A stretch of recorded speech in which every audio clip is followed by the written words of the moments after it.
Beneath the glass walls of Adrian Vance's penthouse, the city stretched out like a maze of trembling light, glittering and guilty beneath its own brilliance. New York never slept, but tonight it seemed weary, as if the whole metropolis was holding its breath, waiting for something to shatter. In the room on the 72nd floor, the light from the television flickered against cold marble walls, mingling with the scent of whiskey and the faint trace of dying smoke. Adrian sat still, the top buttons of his shirt undone, his eyes steady on the city that had once been his kingdom. Power, money, fame, all of it now, just reflections in the glass of his drink. Once, he was the man people feared. Tonight, only emptiness ruled. The television murmured the only sound in the room, repeating meaningless reports about politics, accidents, and crime, the very things Adrian once moved like pieces on a board. He barely listened, until the screen suddenly flared. A strip of red letters scrolled. Across, breaking new serious accident on Mercy Bridge. Live footage appeared, rain pouring down on the endless span, police and ambulance lights rippling across the water like an open wound. Adrian took a sip of whiskey, detached, out of habit. Then the camera panned to an overturned car, smoke rising through the rain. Through a shattered window, a face appeared, pale, blood-streaked, and so familiar that his glass nearly slipped from his hand. Claire Monroe. Her name rang in his head like a bell struck after years of silence. Claire, the woman who had once loved him with everything she had, then left when he chose violence over love. For 3 years he had convinced himself that leaving her was the only way to protect her. Now the truth lay naked before his eyes. The newscaster's voice trembled under the rain. A woman and a child have been pulled from the scene, both in critical condition. Adrian's breath caught. The camera zoomed in on the back seat. A tiny hand reached out from the shards of glass, a white hospital band circling the wrist, the name blurred under flashing ambulance lights. Noah Monroe. The glass fell from his fingers, shattering on the marble floor, the sound cracking through the silence like lightning in the night. For a heartbeat, everything stopped: the rain, the light, even his breath. Then the real storm began, not outside, but within him. Adrian rose, his heart pounding. That old instinct of danger, returning not from an enemy, but from the terror of losing what he had only just realized might still be his. The name on that band burned into his mind, each letter carved deep: Noah. He grabbed his keys and coat, leaving behind the fortress that once symbolized his power. The elevator plunged downward, its mirrored walls reflecting the face of a man once called the king in the shadows now, just a man trembling between loss and what remains. Somewhere in the rain, ambulances screamed toward Mercy General Hospital. Somewhere, the woman he once loved might be dying, and the child might bear his name. Outside, the city still blazed with its sleepless light, but in Adrian Vance's eyes only one thing burned now: resolve. He would not let fate write the same tragedy again. If someone had harmed Claire, if that child truly carried his blood, then tonight the city that once trembled at his name would witness him rise one final Timino for vengeance, but to save the only thing that still made him feel alive. If you can feel the heartbeat of this story, take a moment to tell us where you are. Comment your city, or simply where you're listening from, so we'll know how far our story has traveled. Don't forget to like, subscribe, and share this video to spread more stories that touch the heart. Every day, we bring you new journeys of love, redemption, and faith in the darkness. Thank you for staying with us, and don't go anywhere, because what comes next will hold you fast. Rain fell like a brat, 1,000 needles over the city, as Adrian Vance drove out of the tower's underground lot. Tires hissed on the slick pavement. Wind tore through the cracks in the window, merging with the frantic rhythm of his heart. All his life, Adrian had faced nights of blood and gunfire, had held weapons with steady hands, had stared death in the eye without flinching. But tonight, every siren echoing through the storm stole his breath. Red and blue lights flashed in the distance, casting jagged reflections across a face lined with guilt and confusion. Noah Monroe. The name replayed in his mind like a sentence. He thought of Claire, of the last time she looked at him with tear-filled eyes and said that if he didn't leave that world, it would consume them both. He had walked away, believing he was protecting her, believing that leaving was love. But now that love lay between life and death, and he understood there was no such thing as protection when the one you love still suffers. The rain came so hard the wipers couldn't keep up, yet he never slowed, his hands gripping the wheel until his knuckles turned white. The city blurred like a fever dream, lights smearing across the wet asphalt, half his face lit by flashes of passing car shelf, a man long dead, half struggling to live again. From the car radio came the quivering voice of a woman repeating the story. The accident on Mercy Bridge is believed to involve a collision with an unidentified SUV. The woman has been identified as Claire Monroe, 35, a freelance investigative journalist. A child was found in the vehicle and is being transported to Mercy General Hospital. Their conditions have not been released. Adrian tightened his grip, heat rising to his throat. Claire, still the journalist, still chasing truth even when it tried to kill her. He breathed deeply, whispered into the storm. "Stay alive, Claire, I'm coming." Outside, a line of ambulances sped through the rain, lights pulsing. Adrian pressed the accelerator, joining their path, the engine roaring, tires cutting through water like fate carving its line. At the intersection near Mercy Bridge, he found the road blocked. Yellow lights, warning tape, the silhouettes of rain-soaked rescuers moving like shadows beneath strobing beams. He stopped, stepped out, coat drenched, shoes splashing on the flooded ground. Steam, fuel, and burning rubber filled the air. Before him, the bridge loomed a scar across the night, cold, long, and being swallowed by darkness.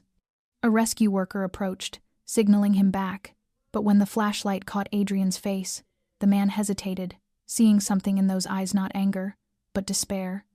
"I need to know if she's alive," Adrian said, voice low, raw. "Her name is Claire Monroe." The rescuer met his gaze, then shook his head gently. "They took them both to Mercy General about 10 minutes ago. She was still breathing when we left." Adrian closed his eyes for a second. 10 minutes. 10 minutes between life and death. He turned back, climbed into his car. The engine roared once more, and it felt as if every weight in his life had condensed into that single press of the pedal.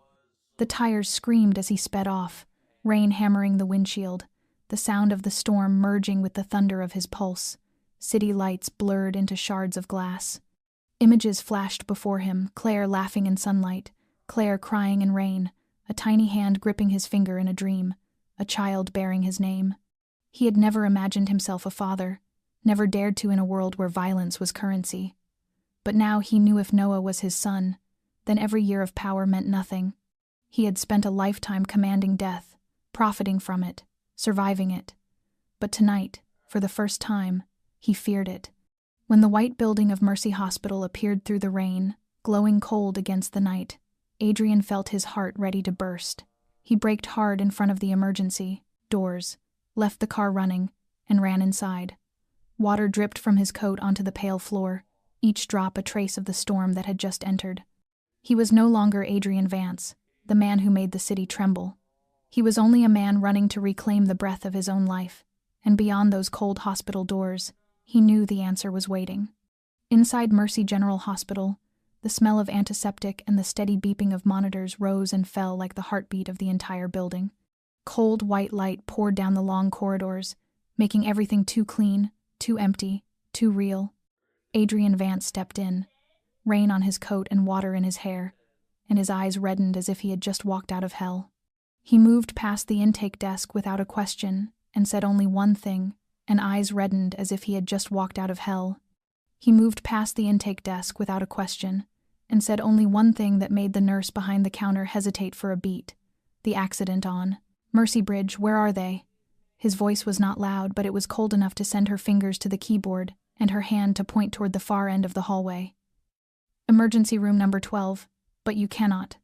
Adrian did not wait to hear the rest. He was already gone, his footsteps thudding against wet tile. The last door opened and a wash of light from a ring of surgical lamps burned the air. He saw them working around the still body on the table. Claire. Her face had gone pale. Dry arcs of blood threaded her hair and neck, one shoulder bound in white. Something in him shattered into 1,000 pieces. He stood on the threshold, unable to move closer, barely daring to breathe as if a single gust might make the image dissolve. A doctor looked up and recognized him and tried to speak, but only signaled for him to step back. "She still has a pulse. We are trying to stabilize her." The words caught him before he fell into the void. Adrian leaned into the wall and closed his eyes, fought to steady the hammering in his chest, There is still a pulse. She is alive. For the first time in many years, he felt himself trembling not from fear but from hope. While he waited, his gaze slid to the room next door, where a nurse stood over a small bassinet, adjusting the oxygen line for a child. His heart lurched. He walked toward it, his wet shoes making only the faintest sound on the floor. The door stood slightly ajar, and warm yellow light softened the face of the sleeping boy. His skin was pale, his lips pressed tight as if fighting something invisible. A plastic band circled a tiny wrist with a name written in black ink. Noah Monroe. The light caught the band and made it glimmer like a thread of fate. Adrian stood still and watched the child as his own pulse climbed until he could almost hear it. The boy stirred. Slight lashes fluttered. A small hand lifted as if searching. Adrian reached out. His fingertip touched that miniature palm, and for an instant everything around him stopped. No machines, no rain, no voices, only two rhythms beating together, one strong, one fragile, a summons from blood to blood. He sank to his knees, still holding that hand, and bowed his head with a shaking breath. All these years he had believed he knew loss and that nothing could hurt him anymore. Yet faced with this child, he understood he had never known what love truly was. This boy Noah could be his son. Reason screamed denial, while the heart knew the truth. The child carried his blood and Claire's. A nurse entered and began to speak, and then fell quiet when she saw his eyes. They were no longer the eyes of a powerful man. They were the eyes of someone breaking. "Is the boy all right?" Adrian asked softly. The words catching in his throat, she nodded. "He is very lucky. Only minor injuries, but he needs observation. As for the mother," she glanced toward the operating room. "We are doing everything we can." Adrian nodded and said nothing more. He looked back at Noah, his gaze gentled, holding grief and faith together. "Keep breathing, little one," he whispered. "Your father is here." For the first time in his life, the word father did not sound like a role. It sounded like a prayer. He sat there a long time, keeping watch as if the world might collapse again if he looked away. Outside, the rain kept falling, yet it sounded different now. Lighter and even, a far-off lullaby. Another nurse came in and quietly said that Claire was being moved to recovery. Adrian rose with a look that was both determined and wounded. He glanced at Noah one last time before stepping out. "Wait for me, Noah. Do not be afraid." The boy stirred, and his fingers curled as if in answer. Adrian turned and walked the long corridor under the white lights, his shadow stretching across the cold tile. And for the first time since he left the underworld, he knew he would no longer run from the past, because now the past was breathing in the room behind him, wearing the shape of a 4-year-old child and the woman he had never stopped loving. The door to recovery opened onto dimmer light. The glare was gone, though the air was still thick with disinfectant and the chill of the vents. Adrian stepped in as if along a tight wire strung between guilt and hope. Claire lay there with a bloodless face and a thin, steady breath, and a shoulder wrapped in bandage. A few strands of hair clung to her cheek. In the softer light, she looked fragile and unbroken at once, as if the world had tried and failed to snap her in two. He stopped at the foot of the bed with no words, only looking as though he stood before a memory he believed buried and found whole again. He wanted to touch her hand. He feared to hurt her. He feared to touch and find it a dream. When a nurse came to take her blood pressure, Adrian stepped back, yet he never looked away. Every bruise and scrape felt like a blade drawn across his ribs.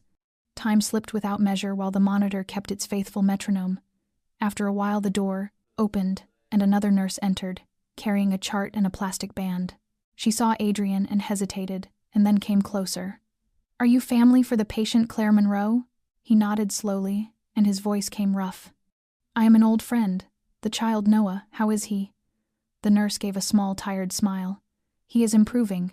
We have run a DNA test to establish legal guardianship, and we've found a curious detail. The boy was registered at the scene under the mother's last name, Monroe, but his legal name on file appears to be Noah Vance." Adrian frowned and stepped nearer. "What did you say?" She lifted the chart, showing the preliminary registration notes. Now the light struck it clean, and the letters on it made him go still. Noah Vance. The last name tore through his defenses like lightning. His name. In that instant, the room went silent. Only the rush of blood in his ears and his own quickened breath remained. He stared at the band as if by looking long enough it could change. It did not. Each letter stood clear and inarguable. The nurse spoke again, but he did not hear. His mind fell backward into the years that had gone. Nights when Claire slept, curled in a chair in the little Brooklyn apartment. Mornings when she touched his cheek and said they could start over somewhere if he would leave everything behind. He had not listened. He had let her go. And in the years she vanished, she had carried a part of him he never knew. A child, his flesh and blood. His knees went weak, and he gripped the bed rail to keep standing as a wave rose in him, joy and fear and guilt and love colliding like a storm. The nurse set the band on the table and slipped out, leaving him alone beneath the white lights. Adrian moved to Claire and sat, his hand trembling as he took hers. Her skin was still warm, the pulse faint and real. "Claire," he whispered, and his voice broke. "Did you hide this from me, or did I take away your chance to say it?" No answer came. Only the sound of rain against a window filmed with breath. He bowed his head until his brow touched her hand, and the tears he thought had dried years ago fell and darkened the blanket. He had believed himself dead many times in the hidden wars and blood-soaked nights and betrayals. Yet in this moment he lived, and he hurt in a way he had never known. He turned toward the glass and saw the shadow of a sleeping child in the next room, small as a miracle. "Noah Monroe," he murmured. "Perhaps this is the price of leaving and the last chance to make it right." Claire's arm stirred, only a little, and it stopped his breath. Her lashes quivered, a fine tremor along the wet fringe as if answering a call from far away. Adrian held her hand more firmly and his voice tightened. "I am here, Claire. This time I will not leave." Beyond the window the sky stayed gray with rain, yet somewhere within the fall of those drops another sound began to rise. The sound of a heart finding its way back after years of being lost. Morning poured through the hospital. Windows, a cold white light reflecting off the pallid tile. The night rain had ended, but the air still carried the weight of water and gasoline, as if the crash clung to every corner of the streets. Adrian Vance leaned against the hallway wall with his hands sunk deep in the pockets of his coat and his eyes fixed on the passing stream of people. Claire had not woken, Noah remained in intensive care, and he, the man who once made a city bow, stood silent like someone with no place to belong. In his hand was a cup of coffee gone cold and a folder he had just taken from the precinct chief, who still owed him a few old favors. They said the accident looked random, an out-of-control sport utility vehicle with no sign of intent. Adrian had lived too long in a world where nothing was random to believe in coincidence. He opened the folder and let his gaze move across each photograph from the scene. Claire's car lay on its side with its body crushed and glass scattered across the bridge. What stopped him was a frame taken at the far right edge of the image, the tail of the unidentified sport utility vehicle, and on the rain-smeared black paint, he saw something faint like a tattoo cut in metal. He magnified the shot and narrowed his eyes. A silver serpent coiled around a sword, the open mouth, the eyes like two embers. The sight clenched his heart. Serpent crest. The old mark of the organization he thought he had buried with the past. The underground arms network once commanded by Victor Caro, the man who had been mentor and counselor before he turned enemy. That emblem could not have appeared by accident. Adrian tightened his grip on the folder, a coldness running his spine. He remembered the night Caro vanished 3 years earlier, after a cleansing soaked in blood. No body was ever found, only a rumor that he had died in Europe. If this sign truly belonged to Serpent Crest, then Victor was still alive. He whispered into his breath, "You have come back, have you not, Victor?" The door of the ward opened, and a young officer approached. "Mr. Vance," he said, "we just pulled another segment from the Mercy Bridge camera. You might want to see this." Adrian followed him into the monitor room, where a screen played grainy footage through rain. Claire's car held steady in the center lane. Then a black sport utility vehicle slid in from the right, crowded her, and struck hard. The force spun her car, slammed it into the rail, and flipped it. Adrian did not blink as the replay slowed. The plate on the sport utility vehicle was covered, the windshield threw back glare, the driver's face lost. In the brief instant before the vehicle left the frame, the camera caught the Serpent Crest logo glinting under the rain. There was no doubt. It was a warning. He killed the screen and his voice dropped. "Do not file this as an accident," he told the officer, "unless you want half this city erased before anyone knows who is hitting whom." The officer hesitated and then nodded, wise enough not to ask more. When he left, Adrian stood alone before the blank glow, the blue light washing his face and drawing out the deep shadows of memory in his eyes. He knew Victor Caro too well, a man who never moved without purpose. If he had struck, he meant to speak. Claire was not the only target. Adrian looked down at his wrist where an old scar still showed faintly, the wound Victor had given him in their final betrayal. A draft slipped along the corridor and stirred his coat. He walked back to Claire's room and stopped at the threshold, watching her lie as if in sleep. Noah was in the next ward, a child who knew nothing of underground wars or his father's sins. The world would not leave the innocent alone for long. Adrian clenched his fist and spoke low and certain. "If you came back to send me a message, Victor, you chose the wrong way, because this time I have something to protect." Outside the window, the pale morning light struck the puddles left by the puddles, rain, and they flashed like steel. In that light, Adrian Vance straightened, a man who had once abandoned everything to escape blood, now knowing the past had found its road home. To protect Claire and Noah, he would have to walk the path he had sworn never to take again. That afternoon, the sun filtered through the tall hallway window and spread a mottled sheen across the bright floor. Adrian stood quietly beside Claire's bed and never let his gaze leave her face. She had not woken, but her color was warmer, her breath more even. Her lashes trembled whenever the light shifted. He brushed a few strands of hair from her brow and sat down, the rain-lit emblem of Serpent Crest still turning through his mind. He was used to enemies crawling out of hell, yet this time it felt different. It was no longer a struggle for power. It was revenge with a private signature, a strike at the heart. As he rose, a nurse entered to change her bandage, carrying a bag collected at the crash scene. A few pieces of jewelry, a broken phone, a wallet, and a crumpled slip of paper. "We thought you should keep these," she said, and set the bag on the table. Adrian thanked her and opened it. Everything was wet and smoky, but the quarter-folded note at the bottom was still legible. He eased it open and read the hurried scrawl. "Mason tonight. No date, no explanation. Only the name of the man he had once called a brother." Adrian felt his chest draw tight. Mason Hale, his right hand through the dark years, the man who saved his life twice, the only one who knew every hidden seam of the old empire.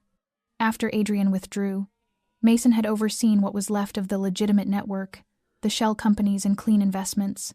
They had met rarely since, but trust remained something between them. Now the paper crushed that trust in his grip. Mason tonight. Claire had met Mason on the night before the crash. Why? He closed his eyes and possibilities crowded in. Perhaps she sought his help. Perhaps Mason knew. Victor Caro still lived. Or perhaps, and this was the thought he feared most, Mason had chosen Victor's side. Adrian pressed the note until the damp fibers almost tore.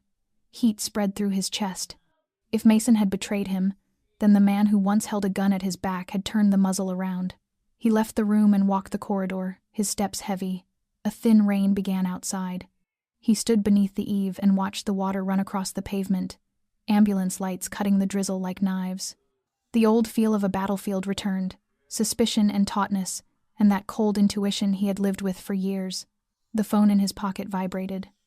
A message from an unknown number, no name. "You let too many people live, Adrian.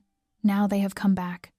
Below the line was a photograph of the very note in his hand, the words "Mason tonight" as clear as if the sender were watching him now.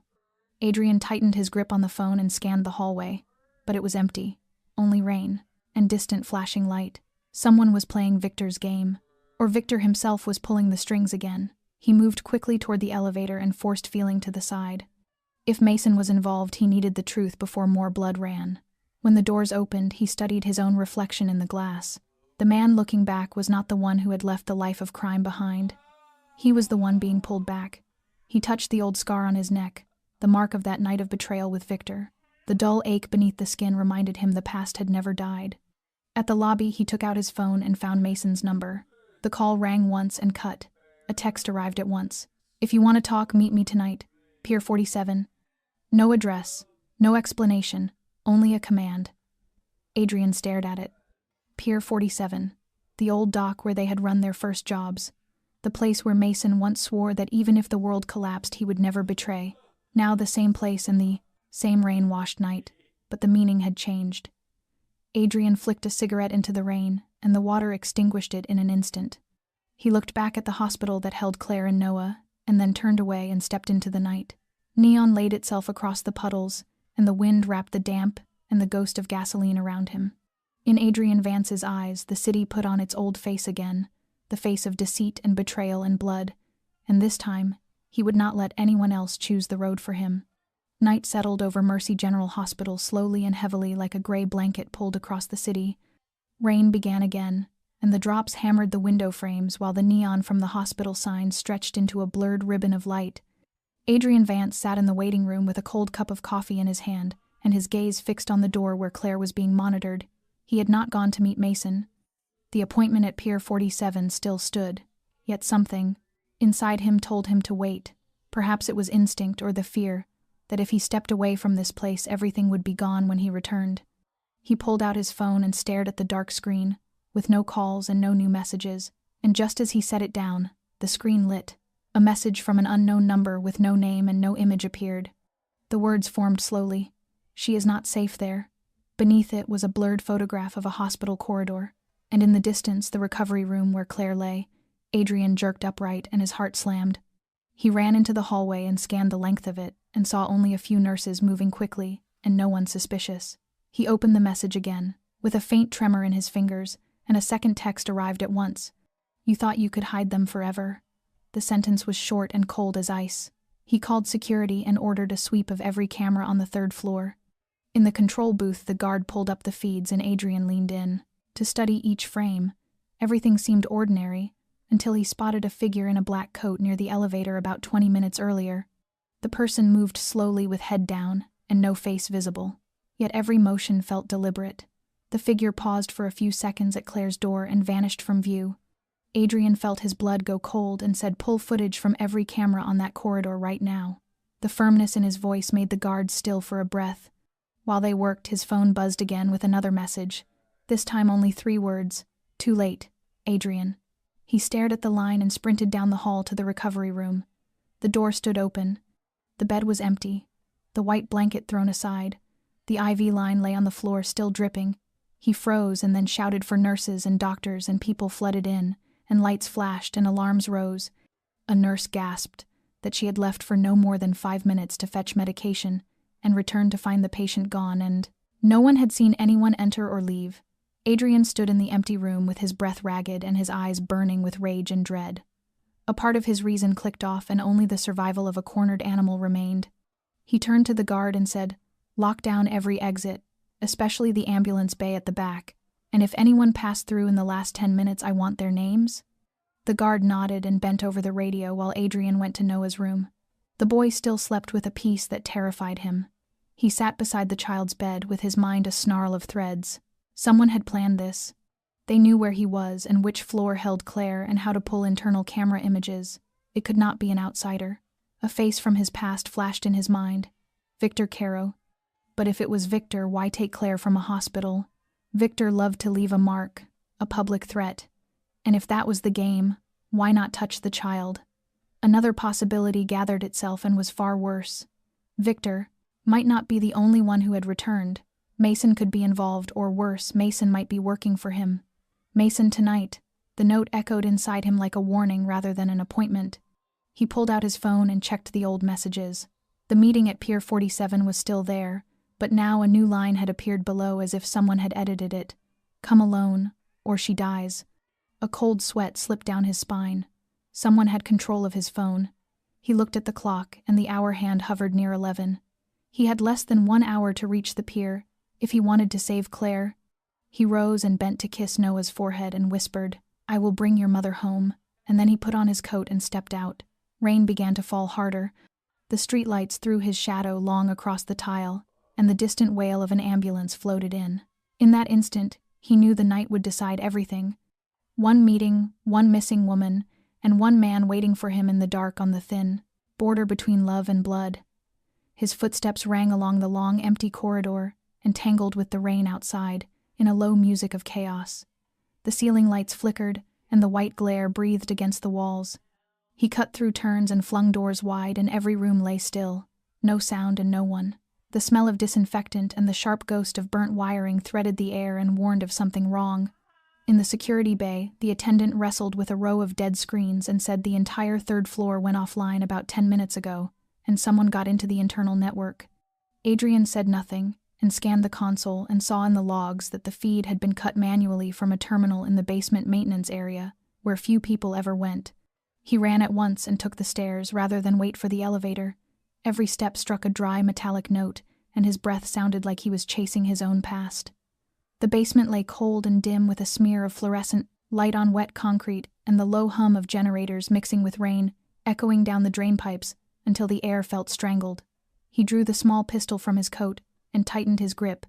He had promised himself he would never need it again, and now he had no choice. He slowed and listened for the smallest shift. At the end of the corridor, a steel door stood ajar with a wedge of warm light. He moved closer and heard a dragging heel and metal on the floor. A tall figure in a black coat slipped past the gap with a slight tilt of the shoulder, the gait of someone used to carrying a weapon. Adrian pushed the door wide and brought the pistol up by reflex, and found only old generators droning and the dense smell of oil. No Claire and no one at all. On the console lay a hard drive ripped out and a network cable cut clean. He plugged the line back and brought up the auxiliary display, and the feed stuttered into life, torn and ghosted like a memory ripped in pieces. In the final seconds before the camera went dark, he saw a man pushing a gurney off the third-floor corridor with a nurse at his side. Both wore surgical caps and masks, faces hidden, but the carriage of the shoulders and the angle of the head and the exact cadence of the steps stopped his heart. Mason Hale. Even in a blur he knew it. Every movement, every beat of the stride belonged to the man who had fought beside him for a decade. He stepped back with his pulse hammering and a cold fracture through his chest. Mason, why? He stared at the frozen frame where the logo of Serpent Crest flashed on the employee badge of the one steering the gurney. Fury rose and mixed with disgust and pain. The name Mason tonight told like a curse. He struck the console with his palm, and the clang rang through the room. In that moment he understood it was all arranged. Every signal, every message, even the meeting at Pier 47 had been bait. But for whom? Him or Claire? The question burned. He pulled out his phone and opened the locator. Claire's signal was weak yet alive and flickered near the southern docks. Pier 47. He ground his teeth, and the blend of anger and despair tightened his breath. She was there with Mason, or worse, with Victor's men. He turned and strode fast along the dark corridor, while rain from a leak tapped cold lines across his coat. A nurse called after him, and he did not hear. The past spoke louder with the memory of nights at a battered wooden table, where Mason laughed and said, "If I ever betray you, you will know why." Now he knew, and it was too late to save the trust. By the time he reached the lobby, the guards had locked the gates, and red lights pulsed and sirens rolled. He forced his way through the cluster and said, "Do not stop me, I know where they are." Outside the rain fell hard, and water ran down the steps like blood draining from a vein. He stepped into it and set his collar and closed his hand on the car keys. The car shot from the hospital drive and the tires flung sheets of water. Behind him, Mercy General sank into the dark, and ahead, Pier 47 waited like a wound that had never healed. Adrian Vance had once commanded every force in play, but tonight he was only a man chasing a soul and a faith already shattered. Wind from the Hudson swept hard through the Red Hook docks, carrying the smells of salt, rust, and fuel from the cargo ships moored in the dark. The rain had not fully stopped, only thinned to a mist that glazed the wooden planks and made them glimmer under the dull amber of the old pier lamps. Adrian Vance stepped out of his car. The door closed with a dry metallic sound that echoed across the empty expanse. His watch showed nearly midnight, and the whole dock lay silent as if time itself were holding its breath. He walked slowly along the slick boards, one hand inside his coat gripping the gun. Each step gave a tired creak from the rotting wood, joined by the steady beat of waves beneath the pier. The dim light touched his, face drawn, cold, yet in his dark eyes a flame still burned that 3 years had not been able to smother. At the far end, a figure leaned against a cargo container, tall and broad-shouldered in a rain-stained coat. When Adrian came closer, the man raised his head, and the weak light revealed a face too familiar to mistake. Mason Hale, once a brother, now a stranger across the gulf of betrayal. "I knew you'd come," Mason said, his voice low and hoarse, as if the years had trained his treachery into calm. Adrian stopped a few yards away. "Where's Claire?" he asked, his tone hard as forged steel. Mason stayed silent for a moment, his eyes drifting toward the river, where the city lights floated on black water thick as oil. "Safe for now. But you shouldn't be here, Adrian. There are things you can't touch without paying for them." Adrian gave a small, bitter laugh. "Like my faith in you?" The wind swept between them, sharp as a blade. Mason shut his eyes briefly, then sighed. I didn't betray you. I'm trying to save every Claire, the boy, even you. Did you really think Victor Caro was dead? The name froze the air. Adrian stepped forward, his voice dropping into a weight that filled the space between them. You knew he was alive and said nothing? Mason nodded once, guilt and fear glinting behind his eyes. I knew. I stayed quiet because I thought I could contain him. I thought I could keep him from finding you. But you walked away, left it all, and left me with the wolves. I had to choose. Choose? Adrian bit the word. Choose to sell out Claire? Hand her over for your own life? Mason's fist tightened. Rain ticked against the wood between them. No, I took her to save her. Victor's been building this for a long time, Adrian. The Mercy Bridge crash was only the opening move. He wants you back in the game. He wants to watch you lose everything and crawl to him. Adrian let out a soft laugh, bitter as blood. And you helped him do it? Mason took a step closer, meeting his gaze. No. I helped you stay alive. I didn't have another choice. He's everywhere, even in the hospital. If I hadn't moved her first, you'd be looking at her body by morning. Adrian said nothing. The rain thickened again, heavy drops striking their shoulders. He studied Mason a long time, searching for a fragment of the honesty that once bound them, but all he saw was exhaustion, the weariness of a man who had fought too long for something already lost. I trusted you, Mason. Trusted you enough to hand you my life. And now you ask me to do it again? Adrian's voice cracked with anger. Mason didn't answer. He reached into his bag, pulled out a folder, and tossed it to the ground. Everything's in there, Victor's plan, where he's keeping Claire, the people tailing you. I broke his network, but you have to move now. If you don't, neither Claire nor the boy will have a chance. Adrian crouched and flipped through the photos inside, his chest constricted. The images showed Claire tied to a chair, her face bruised, the serpent crest symbol painted on the wall behind her. Under each photo, a time-stamped night, an abandoned factory in the Haven district. He looked up, his eyes sharp as a blade. Why now? Why not tell me before? Mason stepped closer, his gaze lit faintly by the rain. Because I knew you wouldn't believe me until you saw it yourself. Adrian's hand tightened on the file. Wind shrieked through the pier. The mooring chains clanged against the steel poles like iron grinding on iron. If this is a trap, Mason, I swear you'll never get another chance to explain. Mason met his eyes without flinching. Then take it as the last time I'll ever save you, brother. The words had barely left his mouth when headlights flared from the dark. A black sport utility vehicle burst out of the shadows, the engine roaring like a beast. Both men turned, and the first bullets split the night, striking the container behind them in a spray of sparks. Adrian dropped sideways, dragging Mason down, and fired back. Gunfire shattered the rain and wind, turning the dock into a storm of metal and flame. Through smoke and water they fought back-to-back enemy, ally, brother, all indistinguishable in that instant. And far beyond them, under the yellow haze of fog and light, a lone figure stood watching, a cigarette ember burning red between his fingers. Victor Caro had returned, and the night was only beginning.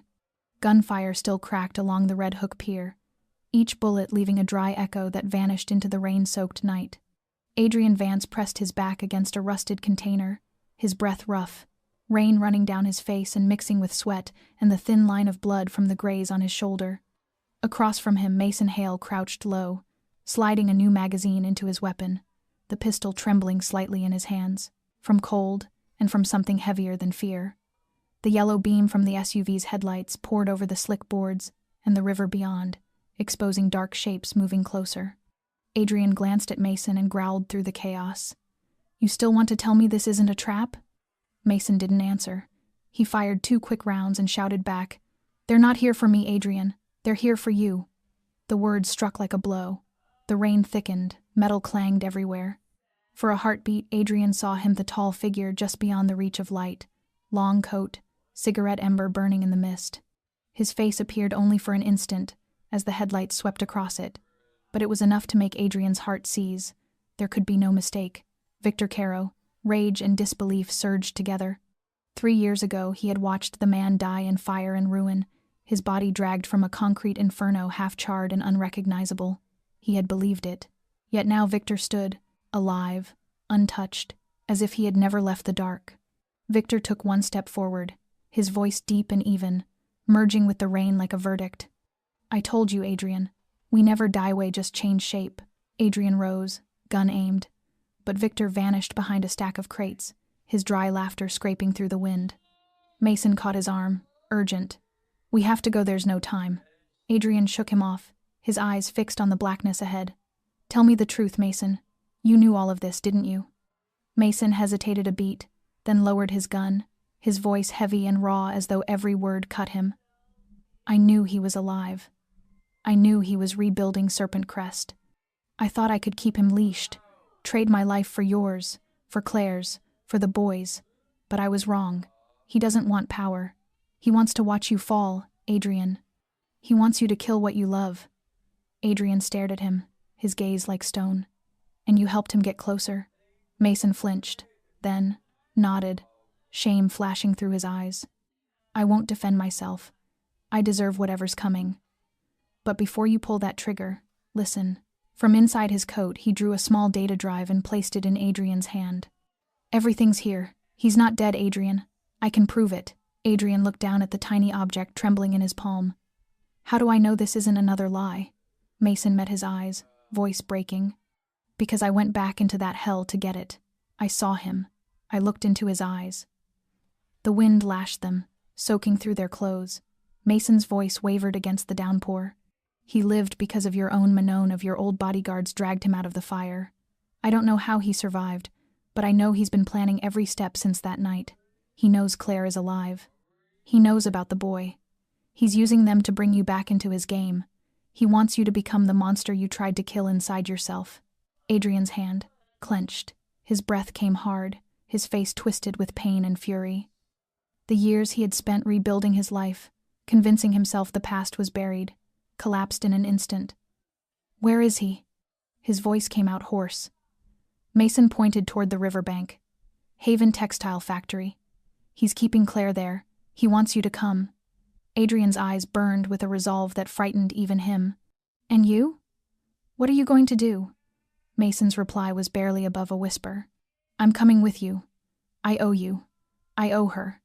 But if it comes to paying the price, I'm ready." Both men looked toward the river, where the city lights faded behind the rain. Adrian slipped the drive into his pocket. The weight of the gun in his hand felt like the weight of vengeance itself. He spoke quietly, almost to himself. "Victor Caro thinks he can command my fate, but he's forgotten one thing: I have nothing left to lose." Mason turned to him, understanding in his eyes that tonight they would walk back into the same fire they had once escaped. Far off, a ship's horn moaned across the harbor, long and mournful, the sound of a hunt beginning.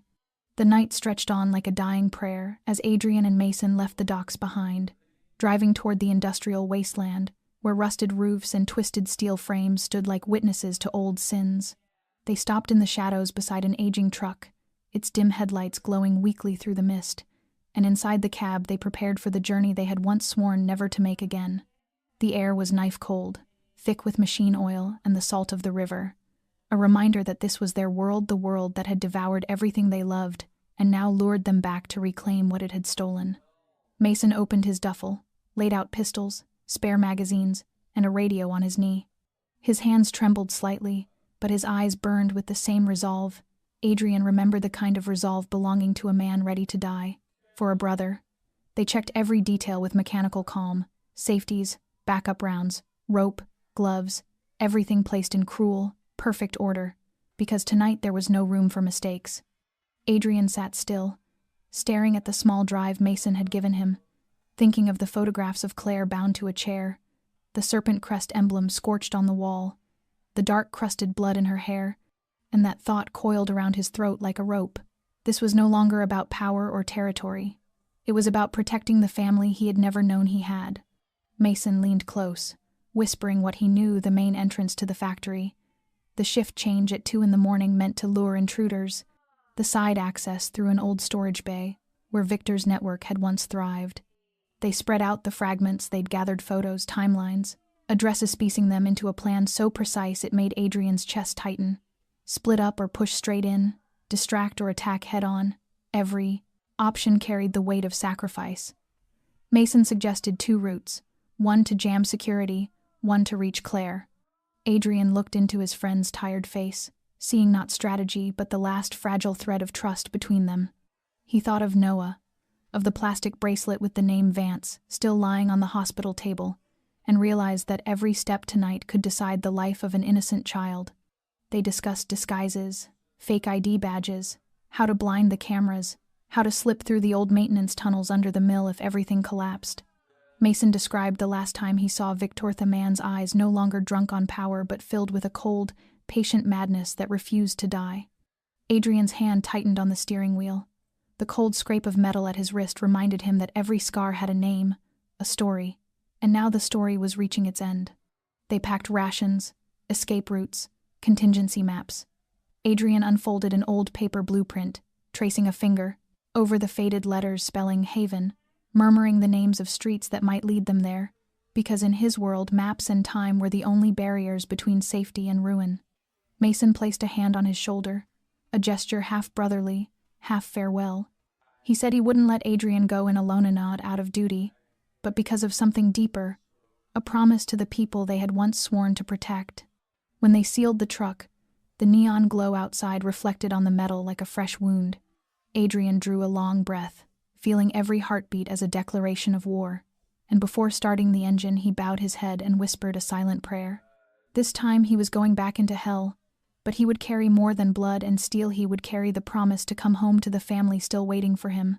By the time they reached the outskirts of Haven, dawn was still hours away. The last stretch of night was thick and still, every breath sounding like wind through rusted frames. The Haven textile factory loomed silent amid the abandoned district. Windows shattered, smokestacks streaked with rust, a faint yellow pulse flickering inside like the heartbeat of a machine. Adrian and Mason crouched behind a damp brick wall, listening to the rain thinning into a soft drip. Adrian signaled. Mason nodded, screwed on the suppressor. No words left, only breath, footsteps, and the ghosts of what they'd once been. The rear door was locked by an old mechanical latch. Adrian picked it open with a strip of metal in seconds. The door eased wide with a faint creak, too small for anyone inside to hear. They slipped through. The flicker of the overhead industrial lights turned the corridor into a tunnel descending into hell. The air stank of chemicals and gunpowder. Far off came the clatter of metal on metal. Mason led the way. He knew the layout. He had walked these halls when Victor ruled here. They moved through narrow aisles lined with silent weaving machines coated in dust, past wooden crates stamped with the faded letters Crest Export. Every step carried them deeper into the past, into the heart of their own guilt. Then came the metallic rhythm of boots. Adrian motioned silence. They ducked behind the crates. 3 armed guards in black passed by, rifles steady, formation tight. Adrian waited until they turned the corner, then exhaled and fired. One round, silent as breath, pierced the first man's throat. He collapsed before a sound escaped. Mason dispatched the other 2 in seconds. They dragged the bodies into shadow and pressed on. At the main corridor, Adrian stopped. At its end stood a half-open steel door glowing with red light, and within that light he saw the outline of a woman bound to a chair, her head bowed Claire. All sound vanished. The world shrank to the pulse in his ears.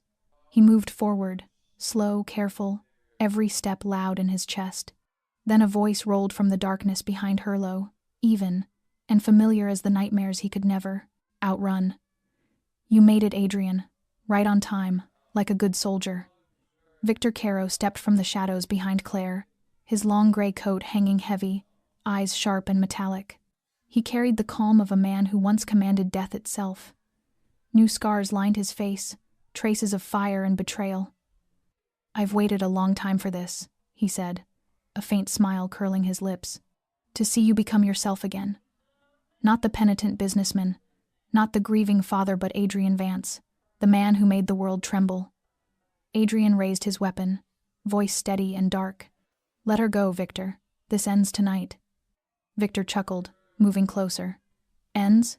You think walking away made the past vanish? You built a new life, but I've always been here, living in the part of you you tried to bury, and I came to drag it back." He drew a pistol and leveled it at Claire's head, his tone almost gentle. "She's the piece you can't lose, isn't she? One squeeze and it's all gone. But you won't shoot, because you still believe you can save everyone." Before Adrian could answer, Gunfire burst from the side door. Mason hit one of the snipers on the catwalk and shouted, "Down, Adrian!" The room erupted. Bullets screamed through the air, punching into walls and machinery, scattering sparks. Victor fell back, dragging Claire with him as a shield, his smile widening the smile of a man who thrived in chaos of his own design. Adrian dove behind a crate and fired. Mason covered from the opposite corner, his shots echoing through the metal and flame. The smell of powder, oil, and blood thickened the air.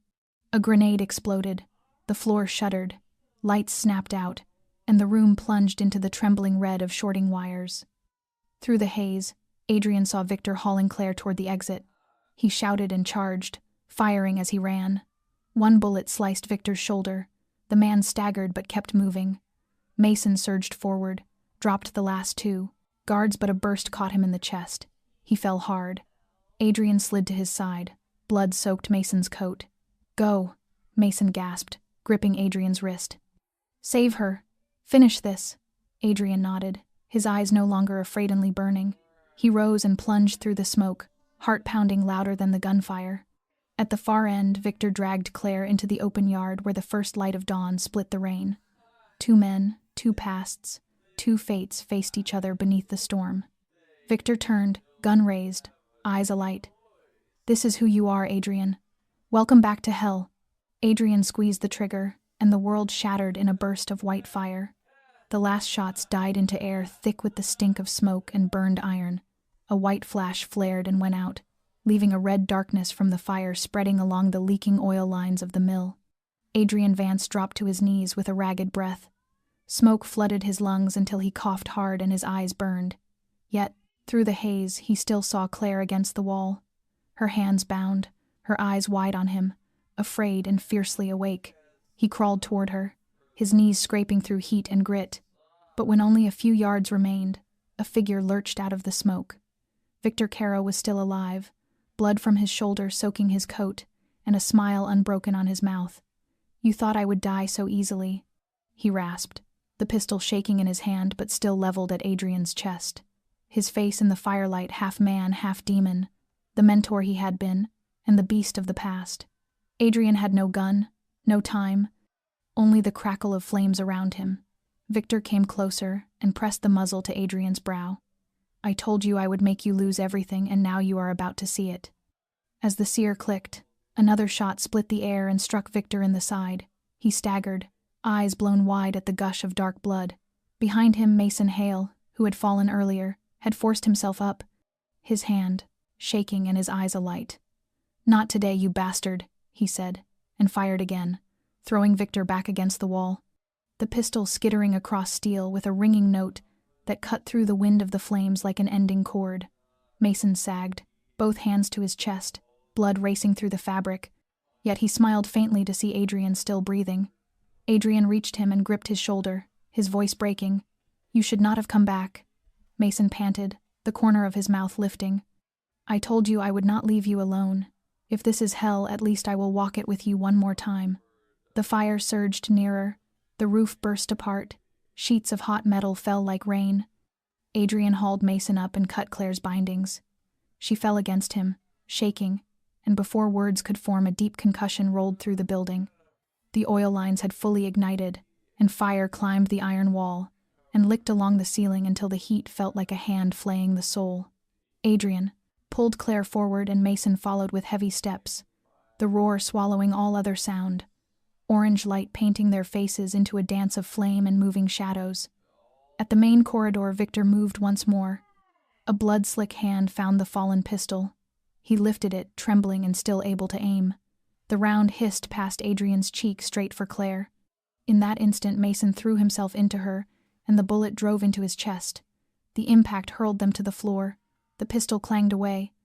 Mason lay staring up at a ceiling on fire with a breath that faltered and caught. Adrian gathered him and shouted through the blasts, "No, Mason, do not die here." Mason smiled with blood at his lips. "Do not waste your breath on me. I died the day I let Claire be dragged into this. At least I have mended one thing." Adrian shook his head and held him tighter. "You do not have to atone. You are the reason I am alive." Mason forced his hand to Adrian's shoulder. "Then live. For her and for the boy. Finish it. His eyes eased shut. The smile faded, and the fire took the rest. Adrian squeezed his friend's hand once more, rose with Claire, and ran. They crossed smoke, choked corridors, dodged falling frames. Heat closed in as if to scorch their very names from the earth. The final iron door blew open and dawn poured in with the knife cold of river wind. They fell to the wet concrete, gasping. Behind them the Haven textile factory burned like a pyre, columns of flame climbing stories high and staining the sky a bruise red. Adrian looked back as the fire swallowed Mason's shadow, and a part of his own heart burned with it. Cinders flew on the wind across his face, and he knew he would never be the same. The plant collapsed with a roar, and the sun rose over the rubble of the past, lighting a man who had lost his last brother and reclaimed the only thing worth living for, a chance at redemption. Morning wind carried ash and scorched metal along the riverbank.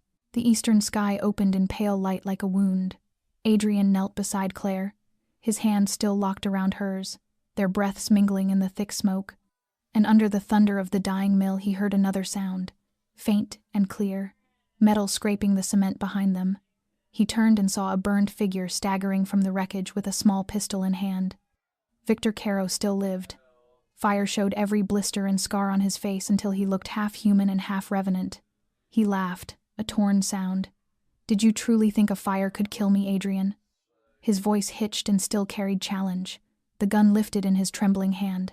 Adrian rose, moved Claire behind him, and stepped forward. "Let it go, Victor. It is over." Victor shook his head, his eyes blazing with the light of someone who no longer stood among the living, but clung to the pit one last time. "Over," he said. "No, Adrian. War never ends. Kill me and another will rise. Save her today, and you cannot save the world from the thing you once created." He pointed the pistol at Adrian's chest, but his grip failed. The weapon slipped from his hand and rang on the concrete and rolled through water and blood. Victor's knees gave and his palm slapped the ground, blood from his chest wound soaking through his shirt in a heavy stain like a confession. Adrian stepped close and stood over him in light and smoke. Two men who had once been allies now standing at opposite ends of the same tragedy. Victor lifted his head with a thin smile. "Do you know the most merciless truth, Adrian? Not dying, living with what you have done.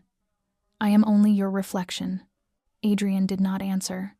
There was no hatred left in his eyes, only a deep sorrow for a soul that had lost itself. "You had a chance to leave, Victor, and you chose to return." Victor laughed in short, broken pieces. "I never left.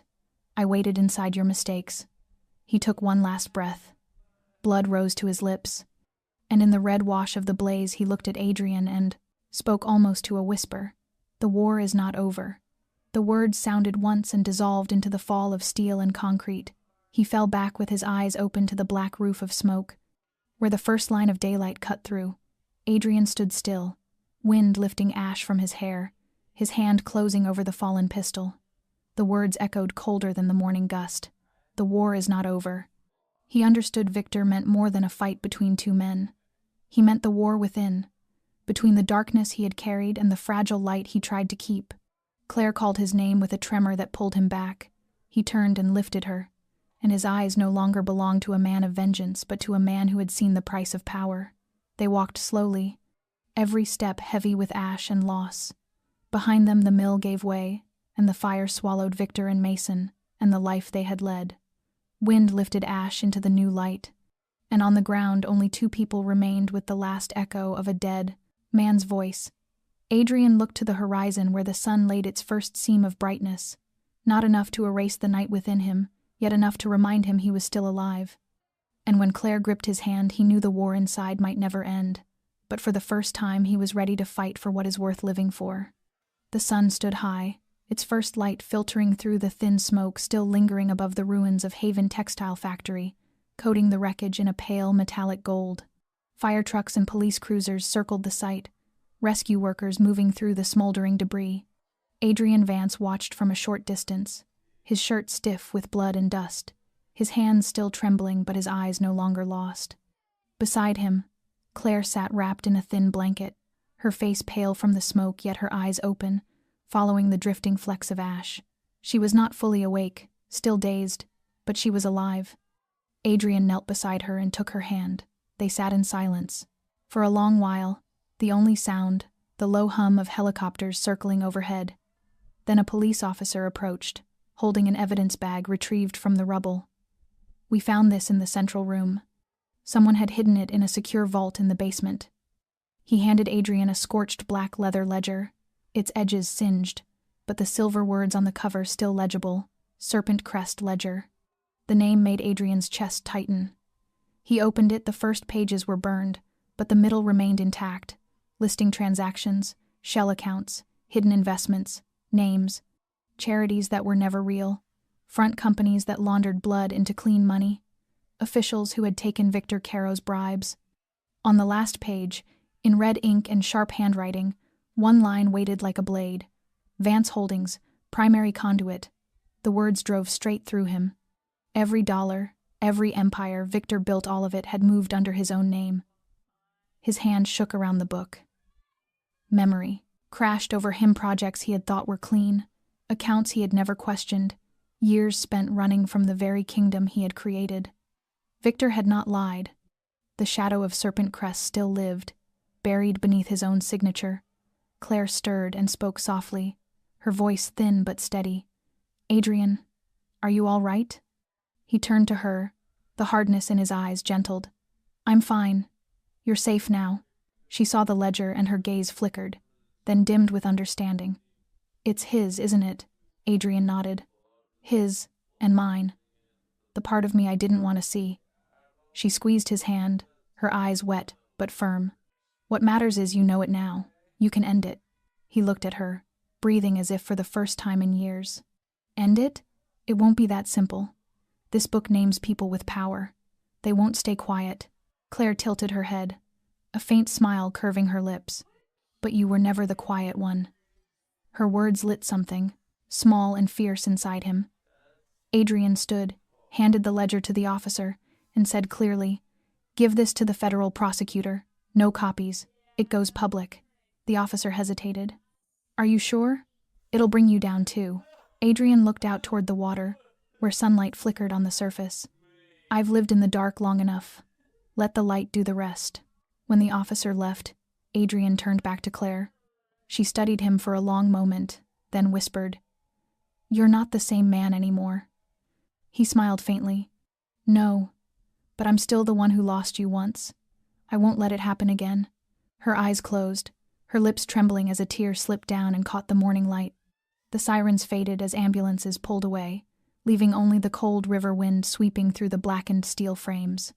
Adrian looked toward the distance, where ash still drifted like mist. What he felt was not triumph, but the stillness that comes when truth no longer hides. He knew the war wasn't truly over. Victor had been right about that. But for the first time, he stood on the right side of it. Claire leaned her head on his shoulder. "Where do we go now?" she asked. "Anywhere," he said quietly, "as long as it isn't back." Far ahead, the city was waking, towers brightening one by one, as if the world itself was opening its eyes after a long nightmare. In that pale gold light, Adrian Vance held Claire's hand and left behind the fire of his pasta fire that had buried an empire and given him, at last, a beginning unchained from the dark. The sky that day carried a thin gray veil, the light subdued, as though the city itself kept silent to honor a man who had lived too long on the edge of right and wrong. Mason Hale's funeral was simple, held at St. Augustine Cemetery on a hill overlooking the Hudson. No officials, no cameras, only a few faces who owed him survival, and one man who owed him his life. Adrian stood still before, the black-draped coffin, hands in his coat pockets, wind rustling the birch trees so their dry leaves spun around his boots. Claire stood a few steps behind with a handful of white lilies, her gaze distant. When the priest spoke the final words, Adrian felt them carve into him. A man may lose his way, yet find the road home by saving another. He bowed his head, breath tight. And memory filled the silence. Mason's crooked grin, the weary eyes, the voice from that last night in hell. "If I don't make it, live for me, Adrian." Now he knew he could no longer run. As the priest lowered his hand, Adrian stepped forward and laid a single polished shell casing atop the coffin, the last remnant of the gun Mason had used to save him. A symbol of an ending and a promise. When everyone else had gone, Adrian stayed. The wind rose, carrying the scent of cut grass and damp earth. He looked at Mason's name, carved in stone, and spoke softly, his voice low but steady. "You were right. I lived too long in the dark. Now it's my turn to finish what you couldn't." That afternoon he walked into the headquarters of Vance Holdings, the glass tower catching the last pale light of day. Inside, the boardroom was silent, the air tight with tension. He wore a white shirt, no tie, his face gaunt, but his eyes unwavering. Before him lay a document: this full transfer of control of the corporation to the Phoenix Trust, a fund created to repay the damage Serpent Crest had left behind. An older advisor rose, voice trembling. "Mr. Vance, if you sign this, you lose everything: your assets, your power, your name. Are you certain?" Adrian looked at him, calm in a way none of them had ever seen. "I had everything once, and lost it all. What I got back that night is worth more than anything here." The man nodded slowly. The pen touched paper. Black ink flowed in a single, decisive line. When it was done, the air itself seemed lighter, as if the building had exhaled. Adrian stood, left the folder on the table, and in that stillness felt something he hadn't in years: freedom. Outside, the last sunlight fell warm across his shoulders. Claire waited with 2 cups of coffee. She looked at him gently, understanding in her eyes. "You really let it go, didn't you?" He smiled a quiet, human smile. "Not let go, started over. Mason saved me from death. You saved me from myself." She said nothing, just handed him the warm cup. They walked together along the sidewalk, golden leaves circling down around them. Far off, church bells chimed across Manhattan, clear and bright like the sound of renewal. Adrian paused, looked up at the sky, now clear after the storm, and murmured just loud enough for her to hear, "I promised you, Mason. I'll live to make it right." Claire's fingers tightened around his. In that moment, the man once defined by blood and guilt finally found a road not back to the past, but through it, toward the place where wounds could turn into forgiveness. A month had passed since Haven Textile Factory turned to ash, and autumn had begun to touch New York with the gentle breath of wind and yellow leaves. Central Park in the morning was strangely quiet. The lake lay still, and mirrored rows of maples turning color. A pale blue sky ran on without end, and within that frame 3 people moved at an easy pace, as if they had finally found a rhythm of peace. Adrian Vance sat on a wooden bench by the water in a brown coat, his hair a little longer than before, his face leaner yet his eyes clear, no longer carrying the old darkness of a man who once held the underworld inside him. Claire sat beside him with a cup of hot cocoa, her hair loose and moving in the breeze. And Noah, a 6-year-old with the same brown eyes as his father, chased falling leaves and sent his laughter into the cool air. It looked so ordinary that blood and smoke and fire felt like things that had never been. Adrian watched his son in the corner of his, mouth lifted with wonder and warmth. "The boy looks so much like you," Claire said in a voice as light as the wind. He nodded and was quiet for a breath, and then answered slowly that he had not yet grown used to having a piece of himself living outside the things he had once destroyed, and that every time he looked at the child he felt perhaps God had not fully turned away from him. Claire looked at him without anger now, only with the gentleness of someone who had come through a storm and understood that forgiveness is sometimes not given because the other deserves it, but because one's own heart needs rest. "You are not the man of the past. Adrian and Noah will grow up with a good father, not with the ghost of Serpent Crest." He met her eyes and a soft smile touched his. "A good father," he said quietly. He had once believed he only knew how to teach survival and not how to live. Yet perhaps he was learning again because of her and because of the boy. Claire set her hand over his, and it was warm and real. "What matters is not who you were, but who you choose to become after everything." He let her words sink into him like early sun. In the distance, Noah stopped at a maple, picked up a leaf red as flame, and ran toward them with wind pink in his cheeks. "Mom, Dad, this leaf is beautiful. It looks like fire." He lifted it high, and his smile was so bright Adrian had to narrow his eyes against the ache of feeling. The 2 words "Dad" and "Dad" closed and opened his heart at the same time. He bent and gathered the child and kissed his forehead. "Yes, it is fire. But the good kind, Noah. The fire that helps you find your way at night." The boy nodded without grasping it fully, and still seemed to understand something deeper. Claire smiled and rested her head on his shoulder, and the 3 of them watched light scatter across the lake. A simple moment strong enough to fill years of pain. Somewhere a street violinist let a song drift. Sorrowful and calm, Adrian spoke as if to himself. There are wars that never end, but if he could choose, he would fight this one to keep the people he loves. Claire's hand tightened over his, and she watched other children playing. And this time you do not have to fight alone. A small sparrow hopped to the rail, then opened its wings and left a line of light in the sun. Adrian followed it and felt a peace he thought he would never know again.